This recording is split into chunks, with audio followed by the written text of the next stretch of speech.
आपलं चांगदेव पासष्टीचं एक एक सूत्र म्हणा किंवा एक एक संकल्पना म्हणा, आपण ती पाहतो आहोत.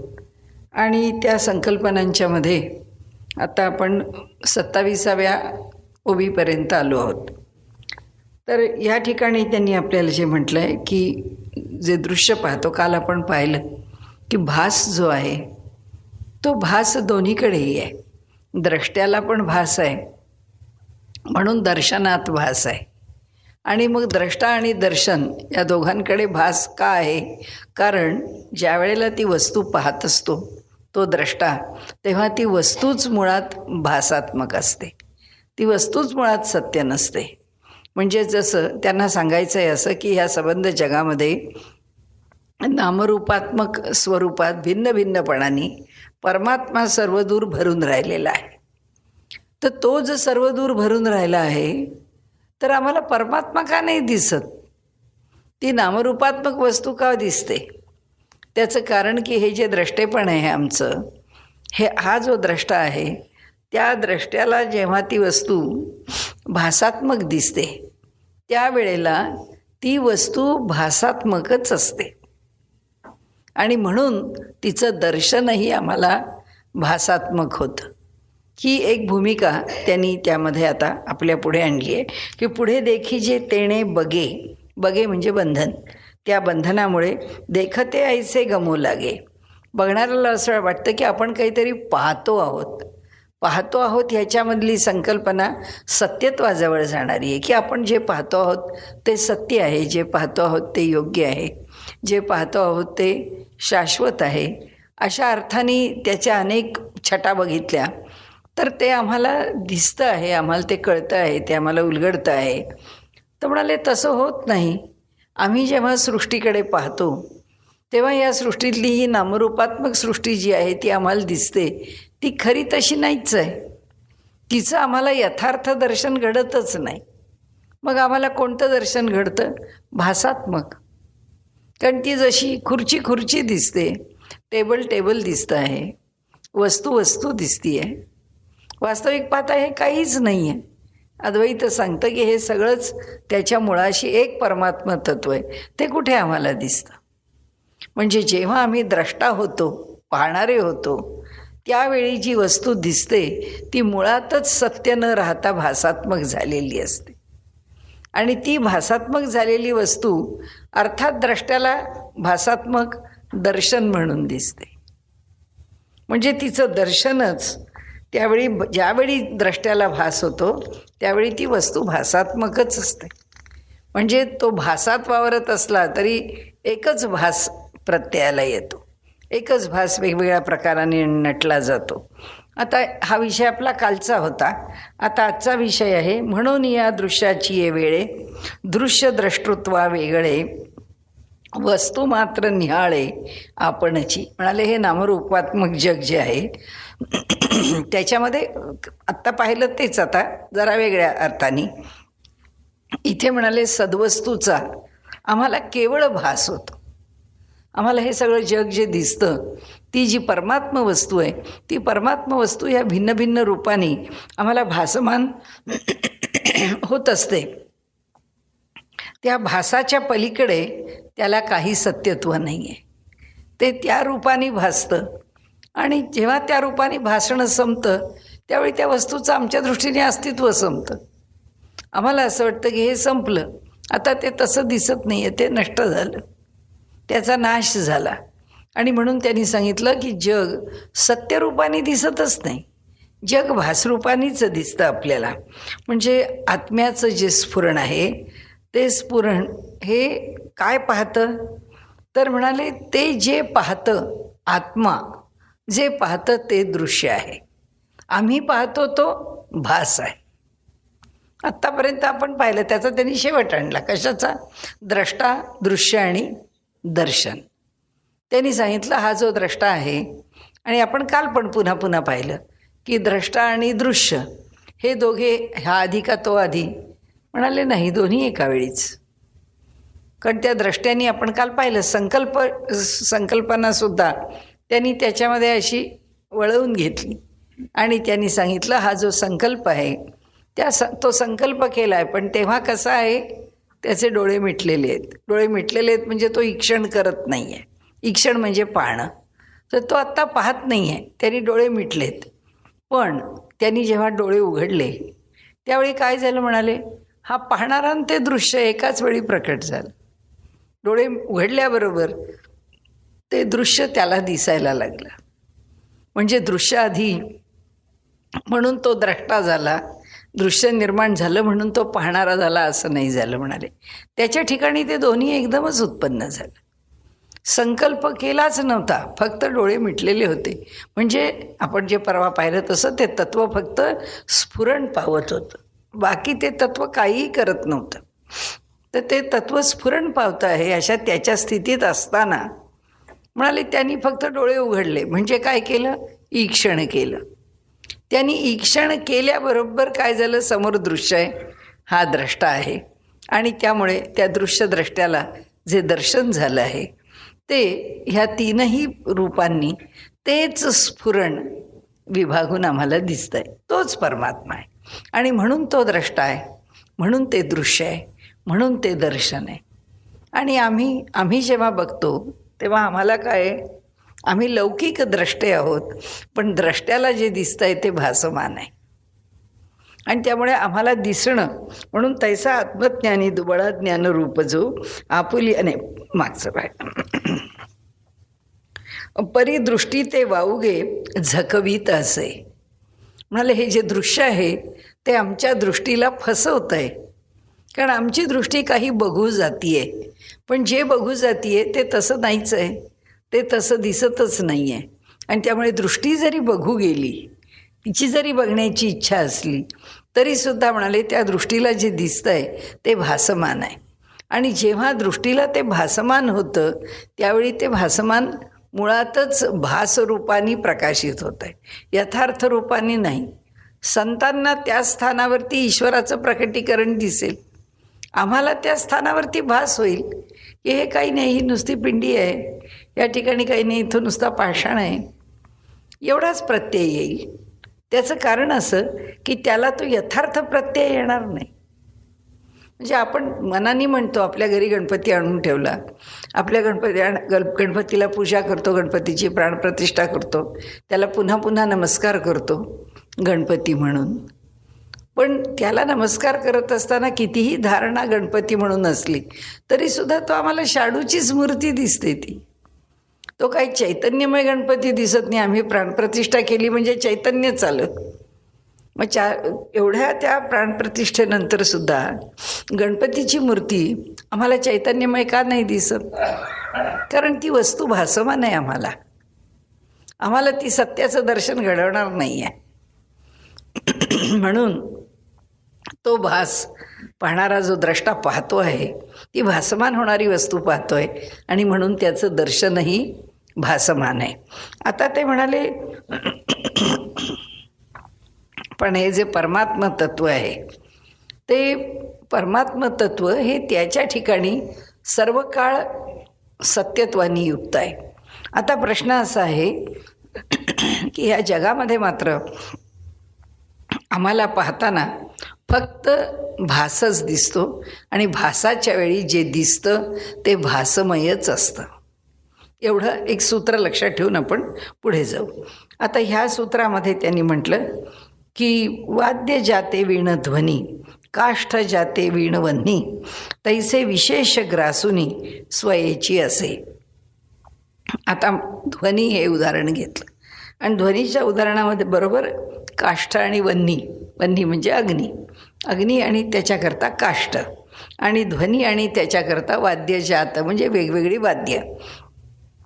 आम्हाला ध्वनी ऐकायचा आहे तर आम्ही ते वाद्य छेडतो, ते वाद्य वाजवतो, मग ते वाजवल्यानंतर त्या वाद्यातून तो ध्वनी प्राप्त होतो. म्हणाले वन्ही अग्नी आहे. अग्नी असा कुठे दिसत नाही, पण त्या काष्ठामध्ये अग्नी आहे. त्या काष्ठाचं जर प्रदीपन केलं तर आपल्याला त्या ठिकाणी वन्ही म्हणजे त्याचा बोध होतो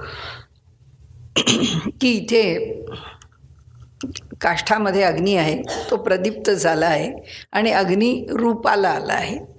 अग्नी आम्हाला दिसतोय, हे आम्हाला बघायला मिळतं.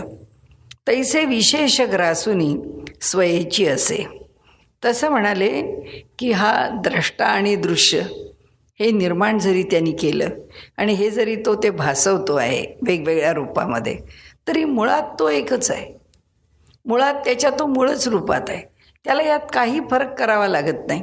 आता आधी आम्हाला कसं सांगितलं की एक एक पायरी खाली उतरा, त्या दृङ्मात्रापासून वेगवेगळ्या रूपाने जाणून घ्या. संवित्ती जाणा, स्फूर्ती जाणा, त्याच्यातले एक एक अंग जाणत राहा. आता बिंब प्रतिबिंब जाणा, या प्रत्येक गोष्ट एक एक जाणायला सांगितल्या.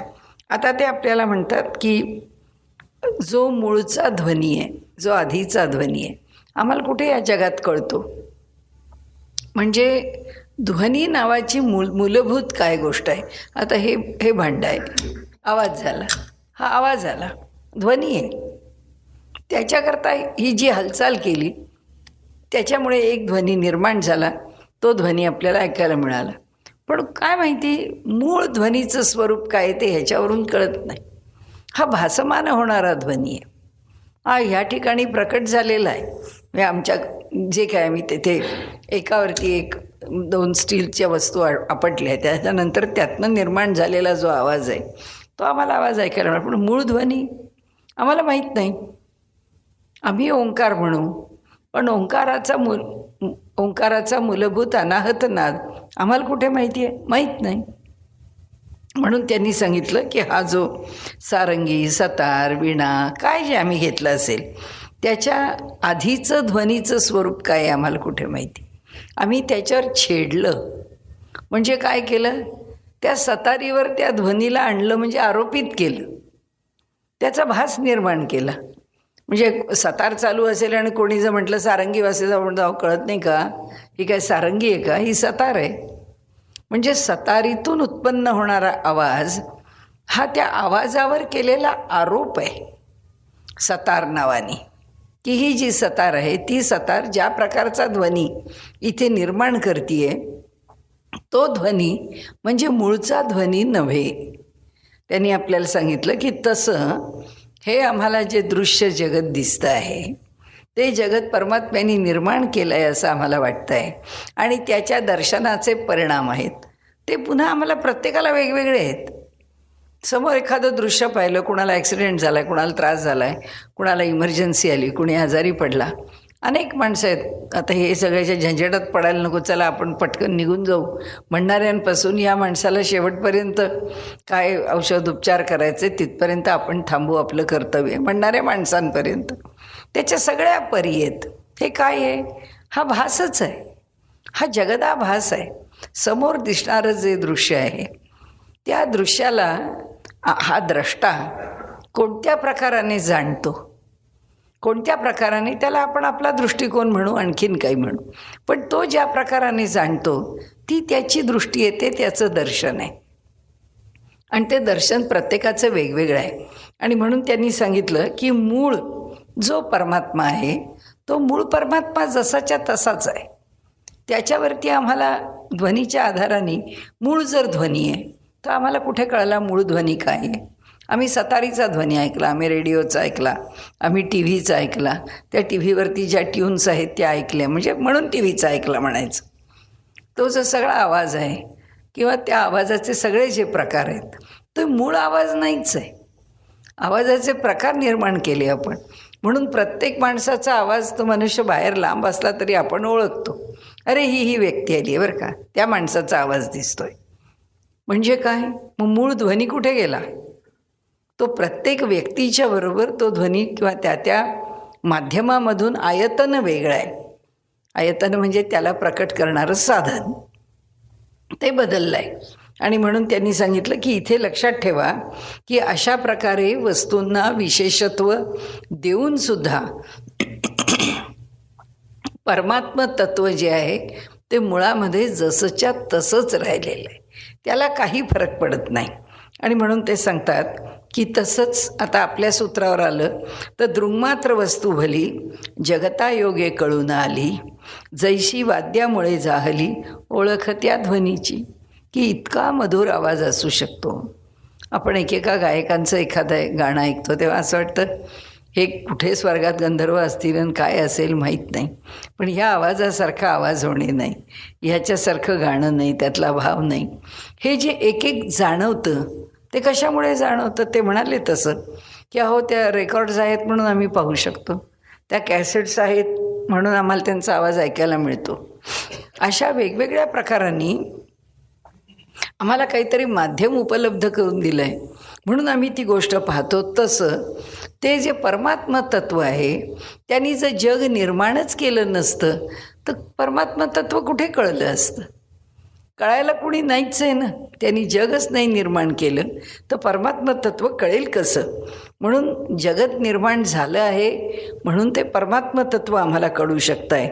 जसं वाद्यामुळे आम्हाला त्या प्रत्येक वाद्यातून निघणारा जो भिन्न भिन्न स्वर आहे तो आम्हाला कळतो आहे, तसंच ह्या परमात्म्याचं जे मूलभूत स्वरूप आहे ते आम्ही जाणू शकतो.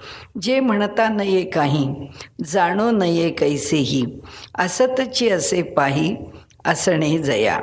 जे म्हणता नये काही त्याची व्याख्या करता येते का? त्यांनी आता ह्या प्रश्नावर आणलं आपल्याला. ते म्हणाले जे म्हणता नये काही, ज्याला काहीच म्हणता येत नाही, ज्याला कोणत्या शब्दांनी ज्याला कोणत्या प्रकारांनी नेमकं बोट ठेवून सांगावं की परमात्म तत्त्व असं आहे, कसं सांगणार म्हणाले. सगळं सारखं शाखाचंद्र न्यायानेच सांगावं लागतं की कळत काहीच नाही, फक्त आम्ही आपला अनुमान करतो आणि त्या अनुमानाने ते जाणून घेतो.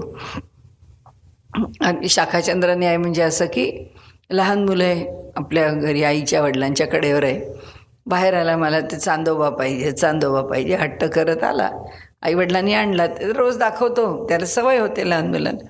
आला मला आत्ता पाहिजे हट्ट, मला तो कुठे गेला, ढगाआड गेला तर मग तो उगवला.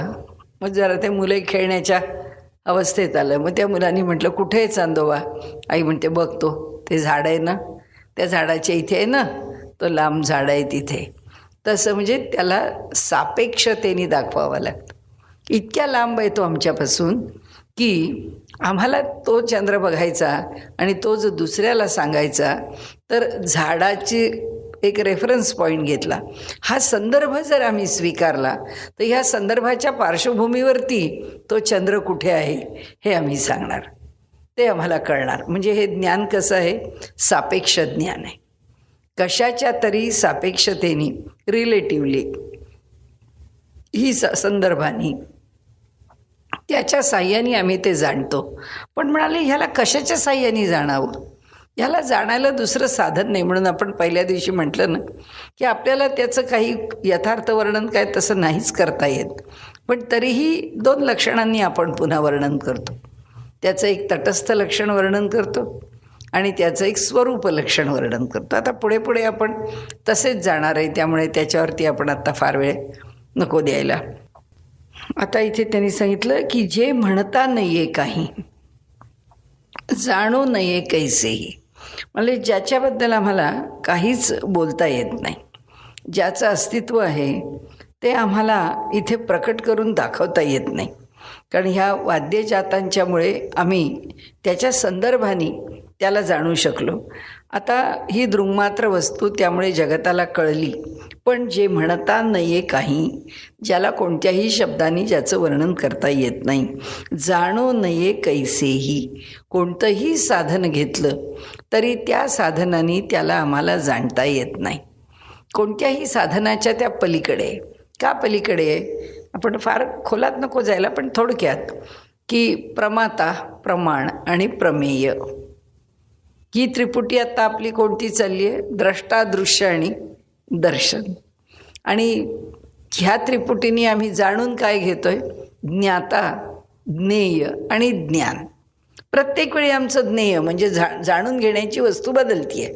प्रत्येक वेळी आम्ही वेगवेगळ्या प्रकारांनी जाणून घेतोय. का जाणतोय? सगळ्या बाजूनी त्याचा विचार केला तर जसं आपण म्हणतो ना की सगळ्या बाजूनी मोर्चे त्या ठिकाणी उभे केले म्हणजे मग बरोबर शत्रूला पकडणं सोपं जातं. तसं आहे की अनेक प्रकारच्या तर्कांमध्ये ती वस्तू जाणायला गेलो की कुठेतरी आपल्याला त्याचं काहीतरी उजाडतं, थोडंसं का होईना. आपल्याला अंदाज येतो की बाबा खरंच हे त्याला अनंत का म्हणतात. आणि ह्या त्रिपुटीने आम्ही जाणून घेतलं. की खरंच त्याला ज्ञान असं का म्हणतात, त्या ज्ञानाचं स्वरूप नेमकं काय असेल, त्याचं चिंतन करण्याकरता सुद्धा एक काहीतरी आम्हाला एक मूलभूत आधार लागतो, की ज्या अनेक तर्कांमधून एक सुसंगत तर्क त्या सगळ्याचं सार म्हणून वरती येतो. तसं ते म्हणतात ही जी साधनं आहेत, आता ही साधनं कशी आहेत, मापन करणारी आहेत. आपण दुसऱ्या दिवशी का तिसऱ्या दिवशी विषय बघितला आहे की त्याच्यामध्ये मापणे, प्रमेय, प्रमाता आणि प्रमाण ह्या 3 गोष्टी. प्रमाता म्हणजे आपण मोजायला बसलो आहे, नंतर प्रमेय मोजून काढलेला निष्कर्ष आहे जे बघायला मिळालं आहे ते, त्यानंतर जे मापणं आहे ते प्रमाण. त्या प्रमाणाने आपण मोजतो, की आपण म्हणतो की रोज सगळे येत होते खरे, आज आपल्याला रोज येणाऱ्यांच्यापैकी 2-4 दिसले नाहीत, की आपल्या मनात लगेच विचार येतो आज हे आहे काला, म्हणजे काला आहे किंवा दहीहंडी आहे, तर हंडीच्यामुळे सगळीकडे गर्दी असेल, कोणाला येता नाही आलं, झाला निष्कर्ष काढला. 4-6 गोष्टी. हे कशावरनं काढलं? हे प्रमाण. हे प्रमाण कोणतं? दृश्य. हे दृश्य प्रमाण कसं? कारण रोज डोळ्यांनी आपण साधारण किती जण असतो, साधारण कोण कुठे बसतं, कोणाचा चेहरा आपल्या लक्षात असतो. मग आपण म्हणतो अरे आज नाही, आज त्या ठिकाणी नाही, आज त्या ठिकाणी नाही, म्हणजे लोकांना आज येता आलं नाही. ठीक आहे, हे काय काढलं आम्ही? हे आमच्या प्रमाणांनी आम्ही विषयाचा निष्कर्ष केला, अनुमान केलं, निर्णय केला. तसं त्या दिवशी पाहिलं त्याप्रमाणे जगामध्ये आम्ही जे ज्ञान मिळवतो हे ज्ञान म्हणजे फक्त प्रमाण आहे. हे म्हणजे दुसरं काही नाही. आणि ते कसं आहे प्रमाण? प्रमेयाच्या रूपात, मोजमाप. आम्ही सारखं मोजत असतो. फिजिक्स शिकतो म्हणजे काय करतो? मोजतो. केमिस्ट्री शिकतो म्हणजे काय करतो? मोजतो. मापन आहे की ह्या मेटलची केमिस्ट्री बघणार किंवा ह्या गोष्टीचे काय जे असतील ते गुणधर्म पाहणार किंवा फिजिक्समध्ये हा असेल तो लॉ समजून घेणार. ह्या सर्व गोष्टी जेव्हा आम्ही करत राहतो तेव्हा काय करतो? हे असं नाही, हे असं आहे, हे असं असावं अशी इच्छा आहे, ते तसं नाही झालेलं. हे आम्ही काढलेले निष्कर्ष. पण निष्कर्ष काढण्याच्या आधी केलं काय? मोजमाप. हा हिरवा रंग फारच सुरेख आहे हो, असं साधी कॉमेंट दिली आहे आम्ही, पण ही कॉमेंट साधी नाही आहे, हे प्रमेयच आहे. पुन्हा मापन केलं कशाच्या आधाराने? प्रमाण. प्रमाण कशाचं? एका हिरव्या रंगाचं. त्या हिरव्या रंगाच्या काय घेतल्या? सगळ्या शेड्स मनात आहेत, त्याच्या सगळ्या छटा मनात आहेत, की आपण म्हणतो नाही नाही हा हिरवा रंग ना अगदी वेगळा आहे, अगदी टवटवीत आहे, एकदम फ्रेश, माणसाच्या मनाला एकदम उल्हासित करणार. कुठून आलं? ही साधी साधी भाषा घ्या. माझं पोट भरलं आहे, आता मला काही नको. काय आहे? प्रमेय. पोट मोजलं की आता पोटामध्ये काही घालणं शक्य नाही, काही खाल्लं तर ते बाधू शकेल, खाल्लेल्याचा आनंद जाईल, आपल्याला ते खायचं नाही. निष्कर्ष कशावरनं आला? त्या प्रमाणावरून. प्रमाण कसलं? आज आपण 2 पोळ्या खाल्ल्या, आज आपण ते खाल्लं, आज आपण हे खाल्लं, त्या सगळ्याचं मापन केलं आपण, प्रमेय. आणि म्हणून त्या प्रमात्यांनी म्हणजे जो तो मापतोय त्यांनी निष्कर्ष घेतला, नाही बा हे सगळं आपण बघितलं आहे, नाही खायचं. हा त्याचा निर्णय झाला. ह्या जगातलं जे सगळं ज्ञान आहे ते ज्ञान असं मापनावरती अवलंबून आहे. ह्या जगात आम्ही मोजतो, सगळं मापतो, कोणताही विषय असू दे. कारण तो मकार हे मापनाचं प्रतीक आहे आणि ओंकार ह्या सृष्टीच्या निर्मितीचं प्रतीक नाही आहे. प्रतीकाच्या पलीकडे प्रत्यक्ष सगुण, निर्गुण परमात्म तत्व, प्रत्यक्ष काल आणि कालाच्या अतीत सगळी वर्णनं केली तरी त्या एका अनाहत ओंकाराच्या ठिकाणी साक्षात परमेश्वर स्वरूप असल्यामुळे हा जो ओंकार आहे ईश्वर प्रणिधानाकरता आहे. ओम इति एकाक्षर ब्रह्म, एकाक्षर ब्रह्मच आहे ते. त्यामुळे त्या ओंकारातला जो शेवटचा म, ह्या म मध्ये काय आहे? ज्यावेळी आम्ही ओम म्हणतो तेव्हा म म्हटलं की मापन संपतं. अ आणि उ मध्ये मापन आहे, पण मकारामध्ये मापन नाही. मकारात मापन संपलं आहे. त्यामुळे या जगामध्ये ज्या पद्धतीने आम्ही ज्ञान मिळवतो ती ज्ञानाची पद्धत ओंकाराच्या मकारावर संपली आहे. आणि या जगाचा जो या तीनच्या पलीकडचा अनुभव उ म किंवा जागृती स्वप्न सुषुप्ती ह्या कोणत्याही पद्धतीने विषय घेतला तरी त्याचं जे येणारा अनुभवाचा विषय आहे त्याच्या पलीकडे त्या अर्धमात्रेमध्ये जातं, की जो विषय हा प्रकृतीशी निगडीत नाही आहे, त्याच्या पलीकडचा आहे, अनुभव त्याच्या पलीकडचा आहे. म्हणून ओंकाराची अर्धमात्रा तुर्यग आहे ना, तुर्यगेची जी स्थिती आहे आत्म्याची, असं आपल्याला त्या विषयाकडे पण नाही जायचं. आपल्याला इथे आपण अनायसे आलो म्हणून एवढंच आपण पाहिलं की त्याला कितीही शोधायला गेलो तरीसुद्धा म्हणाले एकच अखंड शाश्वत वस्तू जर कोणती असेल तर ते परमात्मा तत्व आहे. बाकी ह्या जगामध्ये एकसंध अखंड दुसरं काही नाही. म्हणून त्याची लक्षणं देताना आपण काय देतो? अखंड, एक रस म्हणून दिली जातात ती लक्षणं, की अखंडत्व हे फक्त त्याच्या ठिकाणी आहे. प्रकृतीपासून ती सगळं खंडितच करते ना, प्रकृती खंडच करते ना, आपल्याला विविध नामरूपामध्ये प्रकट करते. आणि म्हणून त्यांनी सांगितलं की ह्या एका अखंड शाश्वत अशा त्या दृङ्मात्र तत्वामध्येच ती अखंडता राहते, ती एकरसता राहते. असतची असे पाही असणे जया. आणखीन एक आपली शंका फेडली. म्हणाले मग आता जर त्याचं वर्णनच करता येत नाही, जर कोणतं साधनच त्याच्यापर्यंत पोचत नाही असं आहे, तर मग ती वस्तू नसेलच. कशाकरता मानता की ही वस्तू असली पाहिजे म्हणून? ती वस्तूच नसेल, त्यामुळे त्याला मापन सापडत नाही, त्यामुळे त्या वस्तूचं वर्णन सापडत नाही. त्या वस्तू त्यांनी म्हणून लगेच पुढची ओळ अशी, असतची असे पाही, पण तरीसुद्धा त्याचं अस्तित्व आहेच, त्याचं असणं हे आहेच. आणि म्हणून शब्द कसा आहे त्याला? अस्तित्व म्हणजे अस्ति म्हणजे असणे आहे, आहे पण जसं कर्तृत्व, जसं भोक्तृत्व आता आपल्याला ह्याच्यात आलेलं आहे, तसं द्रष्टृत्व आणि द्रष्टुत्व सुद्धा दोन्ही पाहणेपणाचं सामर्थ्य असणं हे द्रष्टृत्व आणि द्रष्ट्याला प्राप्त झालेलं द्रष्टुत्व आणि ते द्रष्टृत्व हे जे आहेत ते सगळे शब्द आले. तसं इथे त्याचं असणं म्हणजे काय? अस्ति, अस्तिला त्व, अस्तित्व, त्याचं अस्तित्व म्हणजे असलेपण, त्याचं असलेपण आहेच. बिईंग असणे, सर्व काळ असणे, असा तो आहेच, अखंड आहे. आणि त्याच्या असणेपणाचा आम्हाला बोधही आहे, त्याचं असणेपण आम्हाला कळतं. कारण ही सगळी जर प्रत्यक्ष प्रमाणाने सृष्टी पाहिली तर कोणत्याच गोष्टी प्रत्यक्ष प्रमाणाने घडत नाहीत. प्रत्यक्ष प्रमाण प्लस समथिंग. साधं एक हॉस्पिटलमध्ये चक्कर टाकली तर आपल्याला कळतं 2 पेशंट आहेत, 4 पेशंट आहेत, सगळ्यांना एकाच वेळी सगळे हॉस्पिटलला ॲडमिट झाले आहेत, सगळ्यांना एकच सिम्पटम्स आहेत, सगळ्यांना मग अर्थातच औषध योजना त्याच्या प्रकृतीप्रमाणे ती उपयुक्त अशी आहे, ती दिली आहे, तिची इमर्जन्सी सेटल झाली आहे, आता त्याची इमर्जन्सीत राहायला नाही आहे तो पेशंट. त्या पेशंटच्याकरता आता अत्यवस्थ स्थितीतून तो रुग्ण आता स्थिर होत आहे. असं असतानासुद्धा त्यातला एक रुग्ण निघून गेला, त्यातला एका रुग्णामध्ये दोष राहिला, त्यातला एक रुग्ण खडखडीत बरा झाला. असं का होतं? प्रत्यक्ष प्रमाणाने विचार केला तर औषधं दिलेली आहेत, शरीरं आहेत. बरं, सगळ्यांची शरीरं सुदृढ आहेत, कुणीही वयाने असं नाही आहे की ज्याचं वयाची बाजू त्याला प्रतिकूल आहे.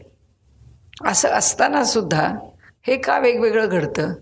तेव्हा आपण म्हणतो की औषध उपयोगाला येणं ह्याच्याकरतासुद्धा प्लस समथिंग काहीतरी असतं की जे आहे म्हणून ते अनुकूल ठरतं.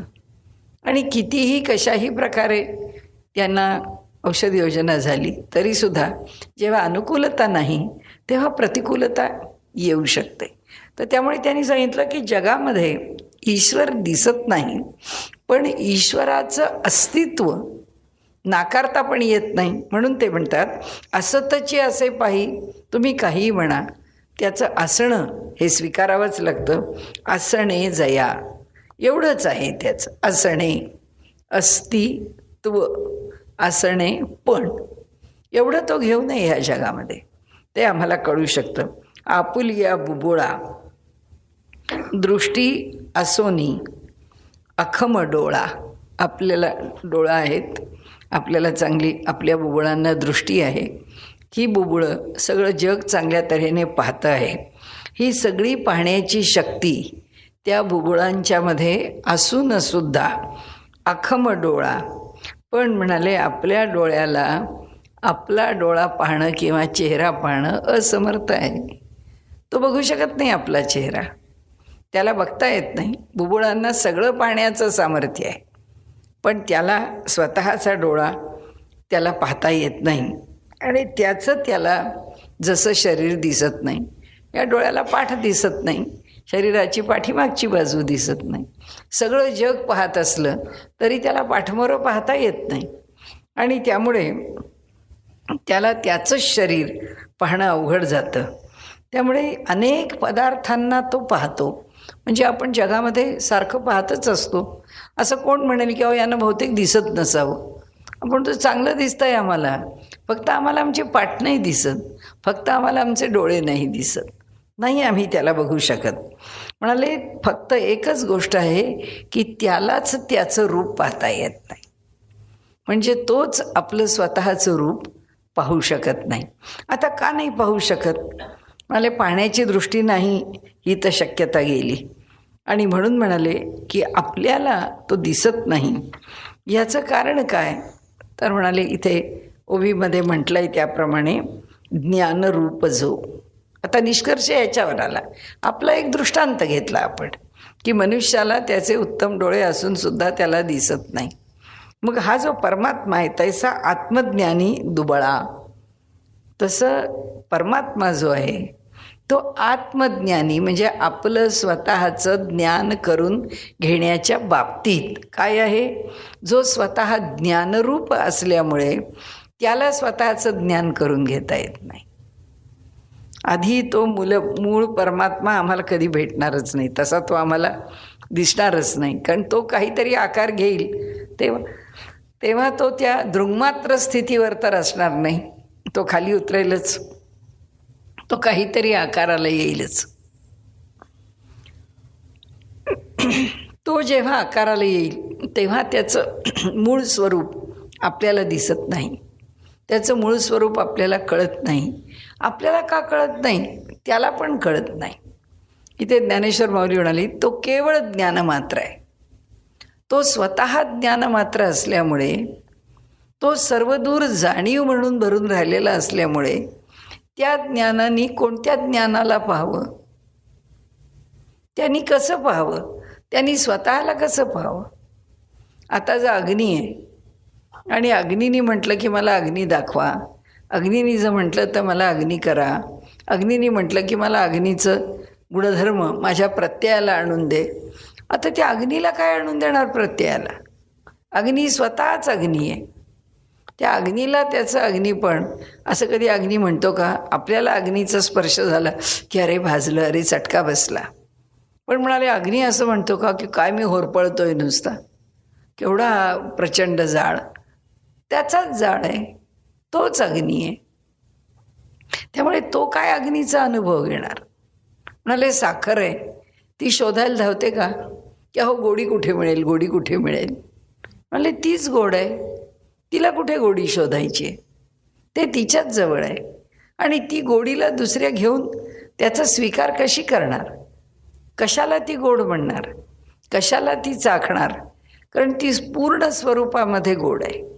आता गोडाचा स्वीकार तिला कसा करता येईल? ती स्वतः गोड आहे. तर परमात्म तत्व हे स्वतः ज्ञान आहे, स्वतः ज्ञान स्वरूप आहे. स्वरूपसुद्धा नाही, ज्ञानच. संवित, दृग्मात्र हेच शब्द ठीक आहेत, कारण ज्ञानाशिवाय अन्य काही नाही. मग ते ज्ञानाला कसं ओळखेल? आणि त्याला ओळखायला आम्हाला कोणतं ज्ञान असेल? कारण त्याला ओळखायला आपण पहिल्या दिवशीपासून म्हणतोय तसं ह्या परमात्म्यांनी निर्माण केलेल्या विश्वब्रह्मांडाच्या जर आम्ही बाहेर पडलो, बाहेर गेलो आणि हे सगळं परमात्म तत्वाने निर्माण केलेलं हे सगळं विश्वब्रह्मांड ओलांडून त्याला आम्ही असे वेगळे पाहतोय, जसे चंद्रावर गेल्यानंतर अंतराळवीर पृथ्वी पाहतात, ती कशी त्यांना चंद्रावरून पूर्ण पृथ्वी दिसते, तसं जर ईश्वराचं एम्पायर सगळं त्याचं राज्य जर आम्हाला बाहेर जाऊन बघायला मिळालं असतं तर आम्ही त्याचं ज्ञान करून घेतलं असतं. पण हे सगळं असं कुठे बाहेर जाऊन बघायला मिळतच नाही, त्याच्या पोटातच चाललं आहे हे सगळं. ईश्वर एवढा व्यापक आहे की ह्या सगळ्या घटना ह्या त्याच्या पोटात होतात. आणि म्हणून इथे माऊली आपल्याला म्हणतात की अहो त्याला कसं काय तुम्ही शोधणार, त्याला कसं काय तुम्ही जाणणार, जे जाणण्याची की ठाई नेणणे कीर नाही.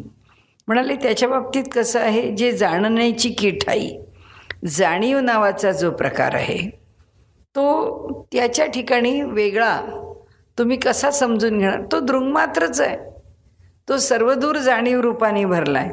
बरं आमची जाणीव व्यवहाराच्या पातळीवर जे जाणण्याची की ठाई, त्याला जाणण्याचा काही प्रकार जर आम्ही विचारामध्ये घेतला किंवा नेणणे कीर नाही किंवा अविद्या अज्ञान ही दुसरी गोष्ट समोर घेतली तर आता काय होईल, आम्ही आमच्या जाणीवेनी त्याला जाणायला निघालो तर आमची जी जाणीव आहे ती कशी आहे, द्वंद्वात्मक आहे. आम्हाला जाणीव आहे म्हणून ताबडतोब आमच्याबरोबर नेणीव आहे, म्हणजे अज्ञान आहे. ज्ञान आणि अज्ञान दोन्ही आहे.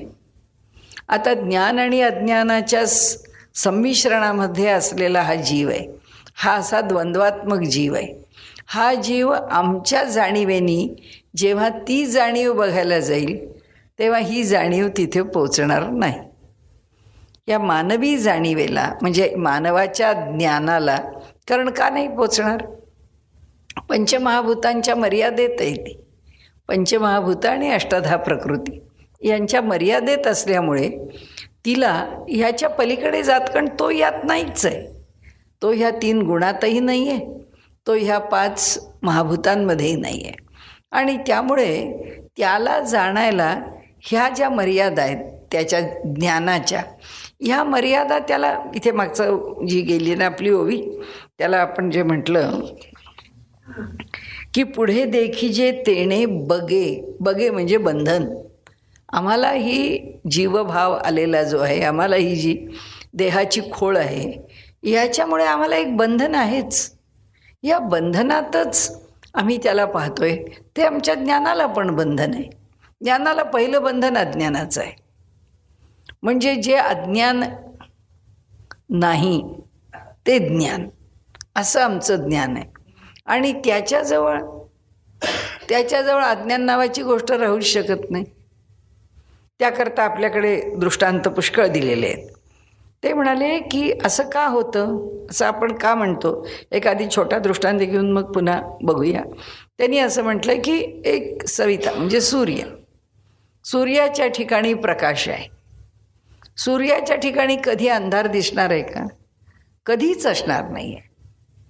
जे आपण परवा किंवा 2-3 दिवसापूर्वी म्हटलं की सूर्य शोधायला निघाला, अंधार कुठे, मी बघतो एकदा अंधार कुठे असतो. तो जिथे जाईल तिथे उजेडच पडत गेला. अंधार त्याला कधी दिसणारच नाही. त्यामुळे तो अंधार पाहतच नाही. म्हणजे परमात्मा हा जो ज्ञानस्वरूप आहे, परब्रह्म हे जे ज्ञानस्वरूप आहे, ते ज्ञानस्वरूप अविद्येशी जोडलं जाऊ शकत नाही, अज्ञानाशी जोडलं जाऊ शकत नाही. आणि इथलं आमचं जे ज्ञान आहे ते ज्ञान अज्ञान नाही म्हणून ज्ञान. काल एका गोष्टीचं अज्ञान होतं आपल्याला ना, आपण पाहिलं काय बातमी कळली का, काय झालं त्याचं आपण लगेच विचारतो, मला माहिती नाही, की लगेच समोरची व्यक्ती हो टी व्हीवरती सांगितलं, हो रेडिओवर ऐकलं, हो पेपरमध्ये वाचलं, ही अशी बातमी आहे असं त्यांनी आपल्याला सांगितलं की आपण तो हो ना, बरं झालं तुम्ही सांगितलं, मला माहीत नव्हतं. म्हणजे त्यांनी दिलेलं जे ज्ञान आहे ते माझ्या अज्ञानाला दूर करणार आहे आणि मला ज्ञान देणार आहे. पण परमात्मज्ञान असं अज्ञानाला दूर करून प्राप्त होणारं ज्ञान नाही आहे. परमात्मज्ञान हे ज्ञान अज्ञानाच्या पलीकडे असणारं निखळ ज्ञान आहे, ॲब्सोल्यूट नॉलेज, की ज्याला कोणत्याच प्रकारच्या डायमेन्शन्सचा, त्याला कोणत्याच प्रकारच्या निकषांचा, त्याला कोणत्याच प्रकारच्या कंगोऱ्यांनी बांधता येणार नाही आहे. आपल्याला कुठलीच गोष्ट त्याच्यापर्यंत पोचू शकणार नाही आहे, कारण ते निखळ आहे, ॲब्सोल्यूट आहे, ते निखळ ज्ञान आहे. म्हणजे कसं आहे, त्याला सापेक्षता राहत नाही. ह्या जगामधलं सगळं ज्ञान हे सापेक्ष आहे. आणि म्हणून तो आईन्स्टाईनचा सिद्धांत तसाच आहे ना, रिलेटिव्हिटी. कारण त्याच्यामध्ये रिलेटिव्हिटीमध्ये अशीच गोष्ट मांडली ना त्यांनी आपल्या सिद्धांतामध्ये, की जगामधले सगळे नियम लावायला निघालो आम्ही, पुढे पुढे चाललो, तर प्रत्येक गोष्ट ही सापेक्षतेने आम्हाला सिद्ध करता येते. सापेक्षतेच्या पलीकडे गेल्यानंतर माहीत नाही काय आहे. आणि जेव्हा त्याची थिअरी ऑफ रिलेटिव्हिटी आली, तेव्हा आईन्स्टाईनला असं वाटलं की अरे, ह्या जगामध्ये विज्ञानाची प्रयोगशाळा असत नाही, विज्ञान थिअरॉटिकल असू शकत नाही. विज्ञान हे फक्त मेडिटेशननी, अंतरंगाचा प्रवास, इनवर्ड जर्नी केल्याशिवाय आपल्याला या जगाचं ज्ञान होऊ शकत नाही. कारण हे होणारं सगळं ज्ञान कशाशी तरी बांधलेलं आहे. ह्याला सापेक्षता आहे. आणि हे सापेक्षतेने युक्त असणारं ज्ञान, हे ज्ञान होऊ नाही शकत. हे ज्ञान त्या परमात्म्यापर्यंत नेऊ नाही शकत. आम्हाला ते तिथपर्यंत घेऊन जाऊ शकत नाही. आणि म्हणून त्यांनी सांगितलं की हा जो सापेक्षता धर्म आहे तो आत्म्याच्या ठिकाणी टिकत नाही. आणि म्हणून आत्म्याच्या ठिकाणी काय टिकतं? ज्ञान. आणि काय असतं? सत्य. पुन्हा एकदा आपण काही काही विषय त्यांनी पुन्हा पुन्हा घेतलेत, म्हणून आपण थोडा थोडा का होईना त्याचा पुन्हा उल्लेख करू. आता ज्ञानाच्या ठिकाणी बघा, यांनी हे दोन शब्द किती वापरलेत, सत आणि ज्ञान. सत्ता म्हणजे ते आपल्याला पुन्हा पुन्हा अद्वैत सिद्धांतामधून हे सिद्ध करून दाखवू इच्छितात की त्याचं अस्तित्व ह्याच्यावरच विषय समजून घ्या. सत म्हणजे असणं, त्याचं असणं हेच समजा. ही जी मागची ओवी गेली ना आपल्याला, की ज्याच्यामध्ये जे म्हणता नाही आहे काही, जाणू नाही आहे कैसेही, कोणत्याही माध्यमातनं कळत नाही, त्याला काहीच म्हणता येत नाही की तो असा आहे, तो तसा आहे, असं तची असे पाही, पण तो आहे हे नक्की, त्याचं अस्तित्व आहे हे असणे. आणि जे असणे आहे तेच त्याचं सत आहे. आणि असणे पण जेव्हा सिद्ध करतो आपण, आहे म्हणतो, तेव्हा त्याची आपण सत्ता म्हणतो. आता ती जी सत्ता आहे त्या सत्तेच्या ज्ञानावरतीच आपल्याला हे जग तोलायचं आहे. आणि म्हणून अद्वैतांनी त्या तीन सत्ता दिल्या. आपण एक दोन दिवस गेले की त्याचा उल्लेख करतोच, की पारमार्थिक सत्ता, व्यावहारिक सत्ता आणि प्रातिभासिक सत्ता. या तीनही सत्ता, कारण आता तो जसा आहे, तो जो दृङ्मात्र आहे, ती जी त्याची सत्ता आहे, निखळ सत्ता. आता जगामध्ये काय कोणी दृङ्मात्र नाही. आता एवढे आम्ही देहानी जन्माला आलो, लहानाचे मोठे होतोय, खातोय पितोय, घरं बदलतोय, गावांना जातोय. म्हणजे हे नामरूपात्मक जग किती हालचाल करतंय, किती वेगवेगळ्या प्रकारांनी ते आपल्या आपल्या परीने त्या जीवनाचा अनुभव घेत आहे. मग हा सगळा अनुभव घेत असताना कोणती सत्ता आणि कोणत्या सत्तेत व्यवहार करतो? पारमार्थिक सत्तेत करतो, व्यावहारिक सत्तेत करतो, का प्रातिभासिक सत्तेत करतो? त्याच्यावर आमचं जीवन अवलंबून आहे. आम्ही किती प्रातिभासिक सत्तेमध्ये असतो. आपल्याला सगळ्या बॉलिवूड गॉसिप्स आवडतात, हॉलिवूड गॉसिप्स आवडतात, सगळी प्रातिभासिक सत्ता आहे, चंदेरी दुनिया आहे ती. बस त्या दुनियेमध्ये घडतं असतं ते सगळं वेगळं असतं. त्यांच्या सगळ्या संकल्पना ह्या जवळजवळ प्रातिभासिक सत्तेवरतीच अवलंबून असतात.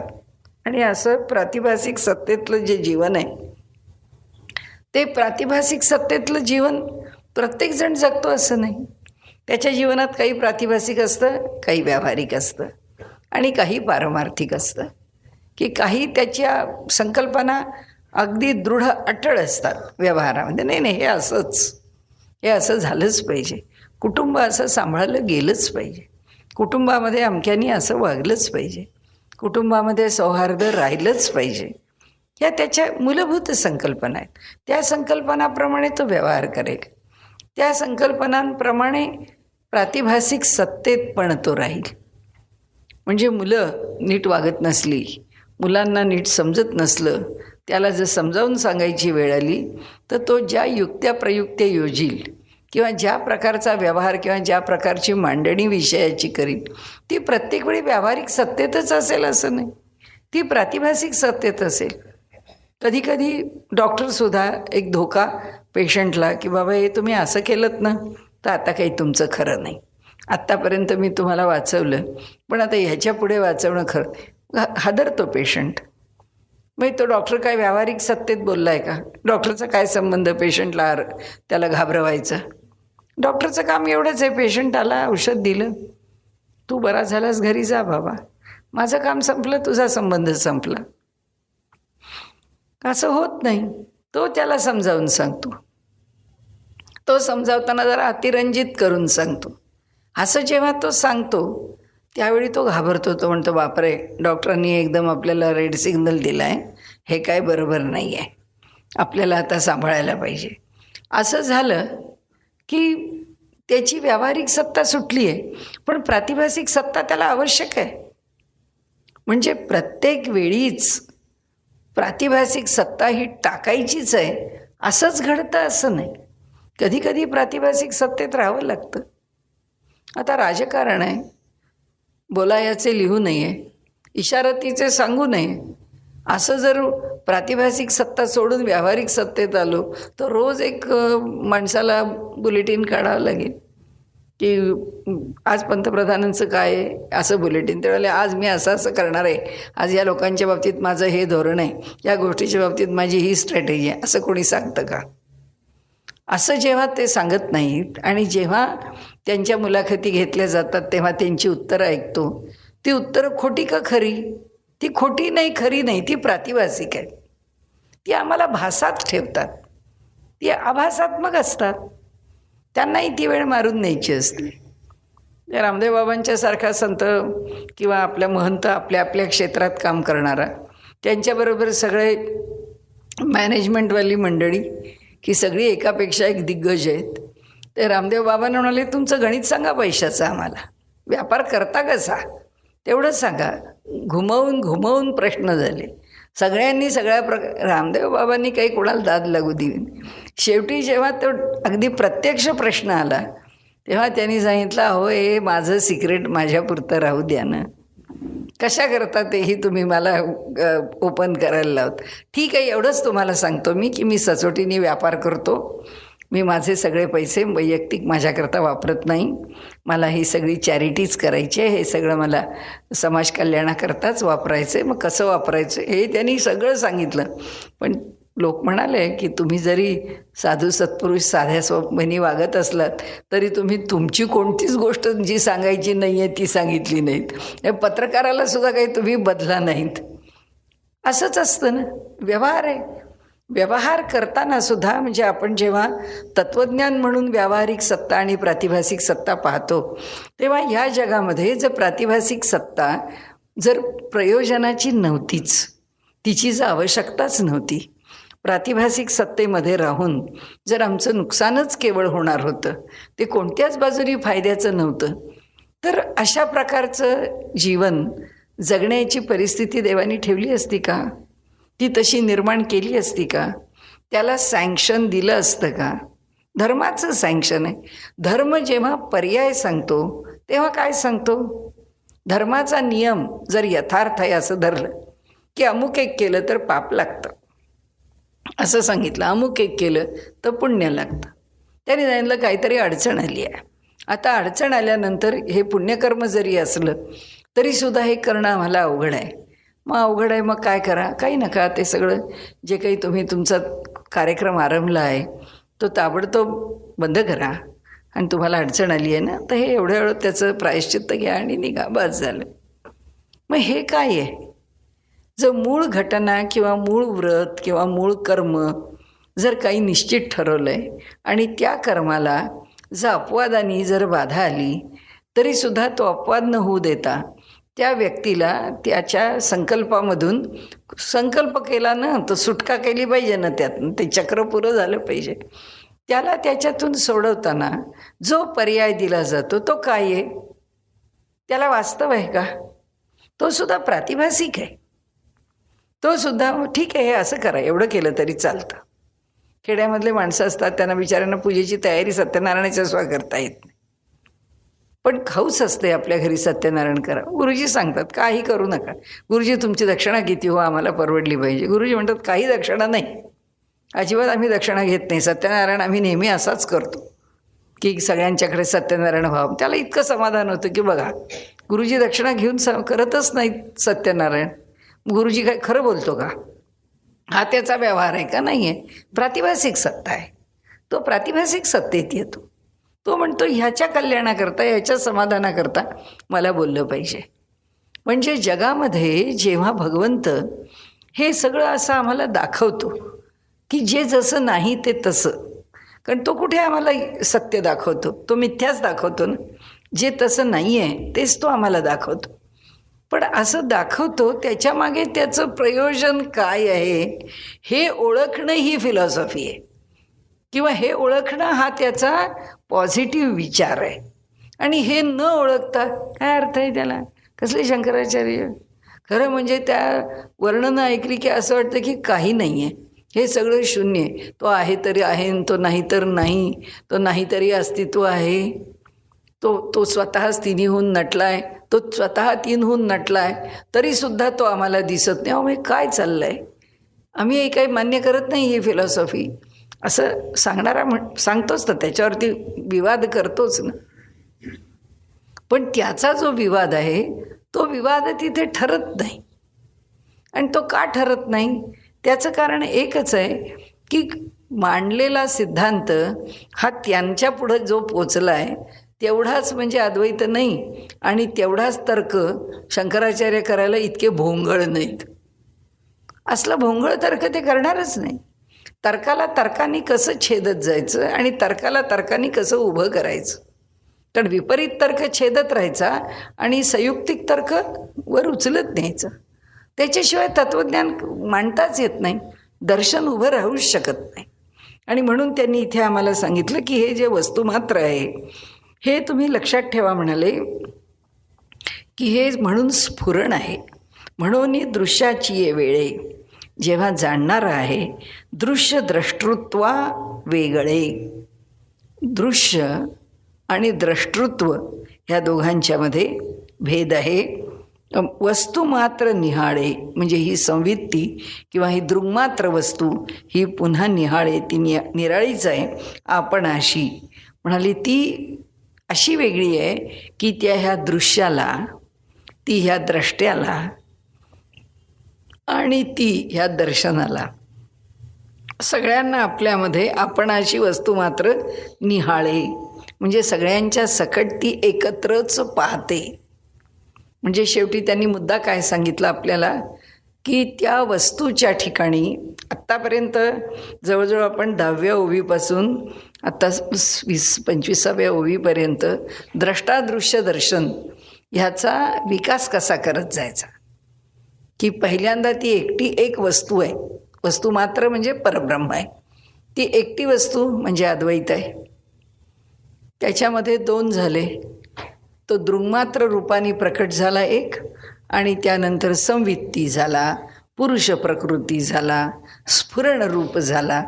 आणि आता त्यांनी शेवटी कुठं आणून ठेवलं आपल्याला? स्फुरणावरती. आणि कशाकरता आणून ठेवलं की ह्या स्फुरण रूपामध्ये त्यांनी आपल्याला असं दाखवलं की तेच स्फुरण 3 प्रकारांनी प्रकट होतं आणि ह्या जगामध्ये सर्व दूर ते स्फुरणच प्रकट झालेलं आहे. आता हे आम्हाला त्यांनी दाखवलं. हे कशाकरता दाखवलं? आम्हाला कळण्याकरता दाखवलं की मूळ परब्रह्म वस्तू जी आहे तिथून जे दृश्य जगत आहे त्या दृश्य जगतातला मी, त्या तत्त्वज्ञानाच्या उभारणीमध्ये कुठे बसतो, आम्ही कुठे राहतो, हे जे व्यक्तीकरणाला आलेलं आहे ह्याचं स्थान काय हे दाखवत त्यांनी खाली उतरवलं आणि आम्हाला सांगितलं तो कसा कसा होत जातो बघा.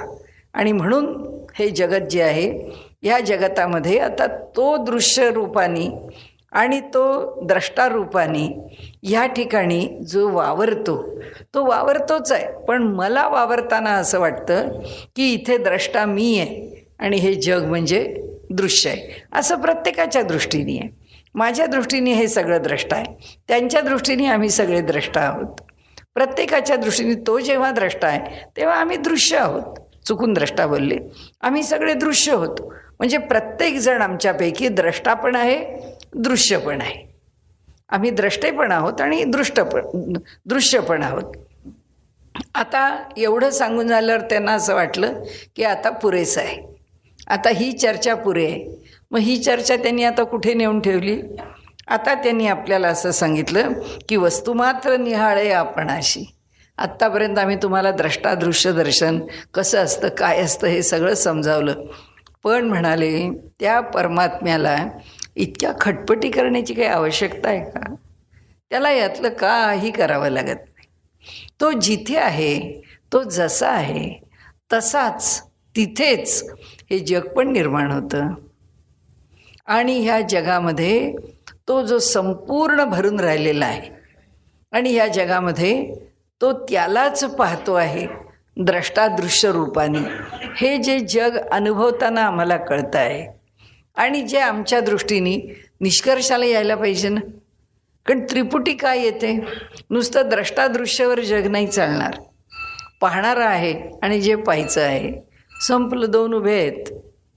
पण ती जी संवित्ती आहे, ते जे ज्ञान आहे, ती संवित्ती आमच्या ठिकाणी असलेली जी संवित्ती आहे ती संवित्ती काहीतरी त्याचा अनुभव घेणार ना. तिला जर फक्त बघायची ताकद दिली आणि तिला फक्त बघणारं दाखवलं, पुढं काय करणार? देवाने आम्हाला सगळं दिलं आहे म्हणून आम्हाला कळतच नाही.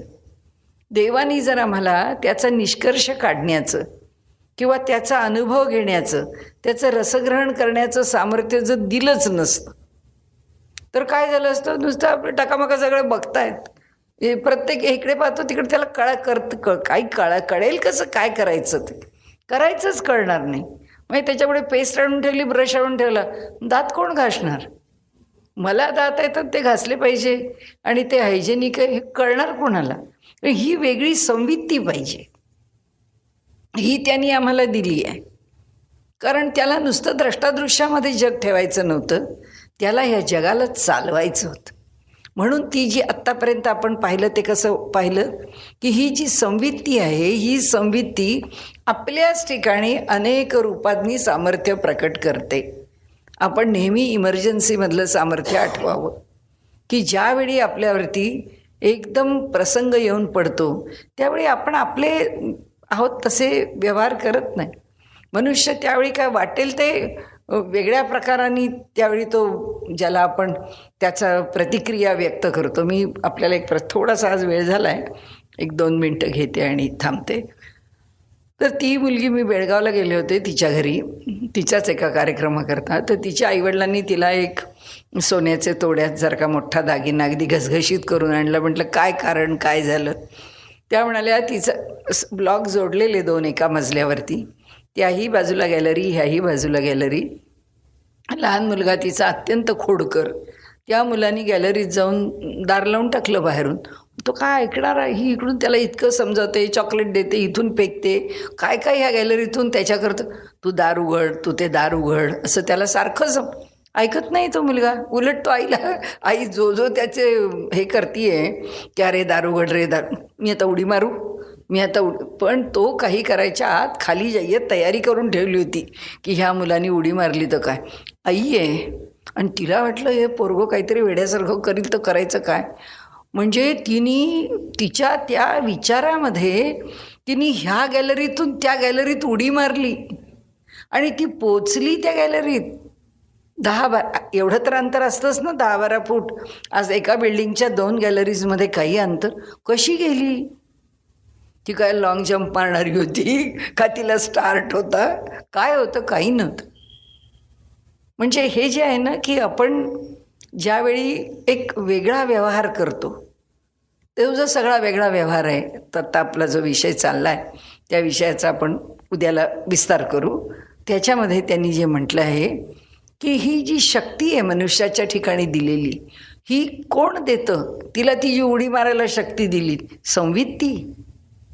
ती संवित्ती तिला तिच्या रोजच्या ज्ञानापेक्षा, रोजच्या सामर्थ्यापेक्षा वेगळं सामर्थ्य देऊन तिला घेऊन जाते आणि मनुष्य त्यात पोहोच. ईश्वर फार कनवाळू आहे. आपण जर त्याचं चिंतन करत गेलो, त्याला शिव्या घालत नाही बसलो तर पुष्कळ तो आपल्याजवळ आहे. पण आम्ही त्याला तू माझं हेच करत नाही, तू मला पाहतच नाही, असं जोपर्यंत त्याच्याशी तक्रार करतो तोपर्यंत आपल्यापासून लांब आहे. का सो आजचा जो विषय आहे आत्ताचा तो आपण उद्या पाहू. तो म्हणजे सापेक्षता. आणि सापेक्षतेने परमात्मा असा कधीच सापडणार नाही. तो त्याच्या मूळ रूपातच राहतो, वस्तुरूपानेच तो काम करतो. आम्हाला समजून घेण्याकरता संवित्ती आहे, आम्हाला समजण्याकरता दृङ्मात्र आहे, आम्हाला समजण्याकरता त्रिपुटी आहे. त्याला या एवढ्या स्टेप्समधनं जावंच लागत नाही. तो काय मोबाईल आहे का कॉम्प्युटर आहे की एक स्टेप चुकली तर पुन्हा ओपन होणार नाही? असली भानगडच नाही आहे. सगळं त्याच्या ठिकाणी एका वेळी एकत्र आहे. हीच भूमिका आता आपल्याला उद्याला पुढे